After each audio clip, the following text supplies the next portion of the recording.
here we go. 3 things to know about this new moon in Gemini. Well, hey, we're halfway through the freaking year. Can you believe it?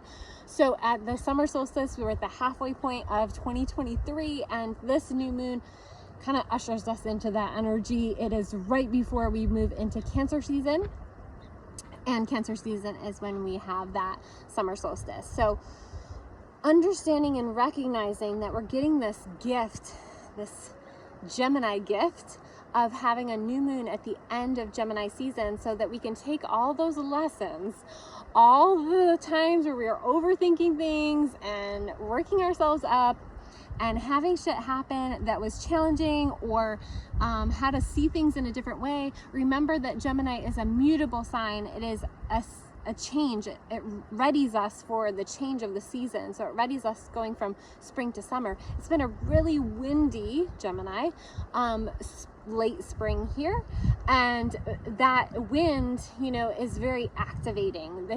It is the masculine energy. It's very activating and has us moving with it. And so one of the main things to understand and to know about this new moon is when you can grow your roots down deep enough and be able to handle those windy storms a-brewing, and sometimes know that a branch is supposed to break. Your favorite scarf sometimes is supposed to blow away, or whatever the thing is. That wind brings the change, and we do have to allow some of the things in our life to change and let go of certain things while still anchoring and holding to our highest mission here, right? And so one of the most interesting things is this air sign new moon has us changing our beliefs, changing our thinking, and that's really positive, because many of the programs and conditions that we are raised in need to be deprogrammed, need to be deactivated in order for us to reach our goal and our mission on planet Earth at this time. Okay, sorry, the camera's shaking. I'm getting excited. And so, yeah, so it's a new moon, air sign, masculine, changing our thinking, okay? Then the second thing I wanted to say is that it's square Neptune. Neptune at its highest potential is our connection to the divine. It is where spirit speaks through us. It's where we receive downloads and activations. It is through our crown chakra, i.e. shout out to Crown Codes, my business alignment work together, which is booking for August. So if you're interested in that, reach out.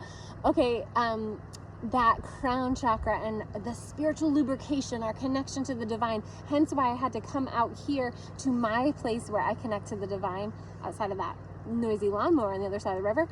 But you know, we have to find the ways. Whatever you believe in is highest good, highest source, a source higher than you. If you pray, pray. If you meditate, meditate. This new moon is really important for you to connect in to the deepest roots that ground you in the here and now, in the presence of what you came here to be and shine in this world. You are going to be challenged. You have been challenged. You're going to continue to be challenged.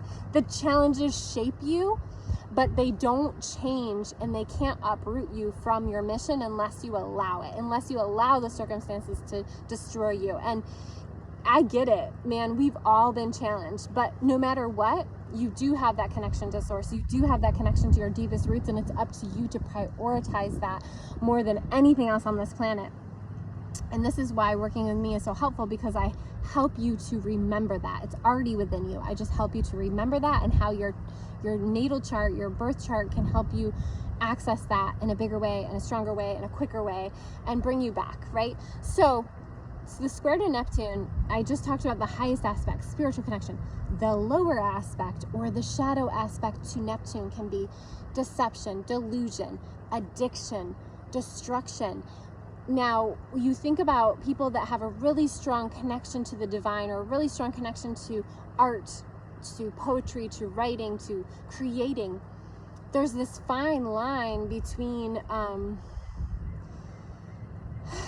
getting really caught up, and this is why it's like the wind and the air of Gemini season, you know, and then with that the deep waters of Neptune, it can be this disconnection from the responsibilities you have on planet Earth right here, right now, the day-to-day, checking out of the things that keep you grounded, maybe falling into some addictive patterns that you know aren't serving you.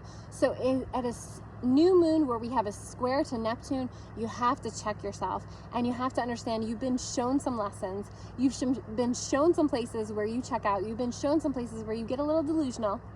And now it's up to you. Are you going to take the lessons from Gemini season? Are you going to use it to your benefit? Are you going to change your beliefs? Are you going to become the highest version of yourself? This is why I love working with people at the mid-year point, at summer solstice. I know my eyes, I'm looking kind of blazed. I'm totally sober right now. And I think it's hilarious. This is what nature can do for us, by the way. And back to my Gemini new moon. I'm like all over the place. Okay, so that Neptune square. And it's challenging us. So don't be delusional. Don't stay in the delusion. Don't stay in the unconscious. Don't stay in the fog. Pull yourself out. This is why I love working with people at the halfway point of the year. I have a promo code. I have half off Astrological Sessions with me right now until June 20th. So that's really soon. So book with me. The promo code is Cyrus. I'll have it below. I have a whole explanation about the Cyrus portal, how it, is so big around Cancer season, especially midway point of Cancer season. Okay. The other things I wanted to say, this new moon, I didn't say it at the beginning, but I should have, is at 26 degrees of Gemini. Look and see what's there, what planets, placements you have there. And then also, because there's that square to Neptune, anything at Pisces or any of the mutable signs at the end degrees of the mutable signs is something to look at. Something that happened that isn't related to this new moon, but is happening around the time of this new moon that I want to talk about, is we had this conjunction between Jupiter and Saturn in December of 2020. That conjunction, because Jupiter moves faster than Saturn, is at a sextile. And a sextile point is important because at the conjunction, if you don't remember what was happening around that time, it's good to look at your planetary planner. Shoot, I meant to get it out, but I didn't. I'll show it at the end, maybe. Look at your planetary planner. Look at what was going on. Obviously, it's not from this year. It's from a few years ago. What were you journaling about? I know exactly what was coming up for me. I know exactly where I was. I know what was happening. And in particular, for me personally, it was around stuff with my business and social media. And that stuff is really getting activated at this time.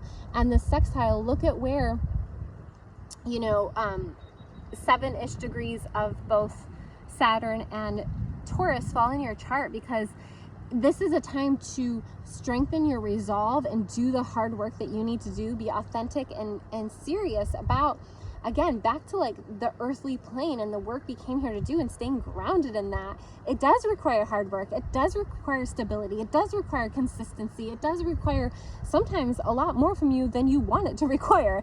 And at the sextile, you're getting shown this in a beautiful way. A sextile is an ease. It's ease, but it doesn't mean that when it involves Saturn, it's going to be easy. It shows you something that can be helpful to you working and moving forward, because then we're going to have the square, and then we're going to have the opposition, and these things take time, but that's the cycle we're in. A whole new cycle started in 2020, and there are forces that knew that, and we're doing things to maybe aim to have more control over people than we want, than sentient beings want. So it's really important and vital for you to look at your piece in that, what your journey is around that, and just staying true to that. That's all. One more thing I wanted to share about this new moon. Juno, the goddess of love, and more than that, commitment, is conjunct this new moon. She is the queen energy in feminine leadership. We talk about the queen energy. If you're interested in that, I think I will be doing a live journey of that in the fall, but if you wanted to do it before then, there's the self-paced journey available, and we go through each one of the archetypes. There's 13 archetypes of the divine feminine, and we go into each one and where each one is in your birth chart, activating it. There's visualizations and really connecting you with that goddess energy. They're the 13 faces of the goddess, and the queen is really important when we talk about commitments and when we talk about our responsibilities. And so this new moon being conjunct Juno, the goddess of commitment, is asking you to look at wherever 26-ish degrees of Gemini is in your chart. commit to it. I know for me, it's 11th house. I'm having stuff come up with my social media. I wasn't able to post this on the place where I wanted to post it, but I'm still showing up. I'm committing to this being what I'm sharing.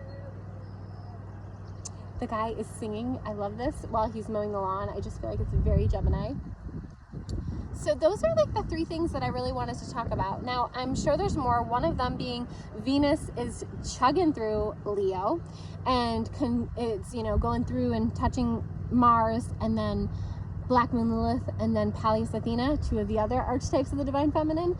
And when she's doing this, she's activating you and showing you things that you're going to revisit in the retrograde time period of this next month, so in July, and that's why, again, it's just such a beautiful time to work together. So if you want to do that, click the link below, and thank you for watching. If you could like, comment, share, I would really appreciate it. Thank you for supporting my work, and I'm here to support you in your highest vision and your highest service on planet Earth at this time. So I hope you all have a beautiful weekend, and make sure that you are tapping into highest good for yourself and for others.